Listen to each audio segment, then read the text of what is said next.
एक समय की बात है, एक बहुत ही परिश्रमी किसान था। वह दिन रात अपने खेतों में पसीना बहाता था, पर कभी सूखा पड़ जाता, कभी बहुत अधिक वर्षा हो जाती तो कभी ओले उसकी फसल को नष्ट कर देते। एक दिन परेशान होकर उसने आकाश की ओर देखा और कहा, हे प्रभु, आप संसार के स्वामी तो हैं, पर लगता है आपको खेती के बारे में अधिक पता नहीं है। क्या आप एक वर्ष के लिए मौसम को मेरे वश में कर सकते हैं? फिर मैं आपको दिखाऊंगा कि असली खेती कैसे होती है। तभी अचानक आकाश में एक दिव्य चमक हुई और साक्षात भगवान वहां प्रकट हुए। भगवान मंद मंद मुस्कुराए और बोले, प्रिय पुत्र, जैसा तुम चाहोगे वैसा ही होगा। अब से मौसम पूरी तरह तुम्हारे वश में है।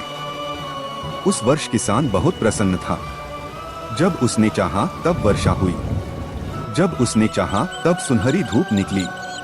उसने अपने खेतों को तूफानों से बचाकर रखा। फसल इतनी ऊंची और हरी भरी हुई कि किसान का मन खुशी से नाच उठा। उसने सोचा कि इस बार तो भंडार भर जाएंगे।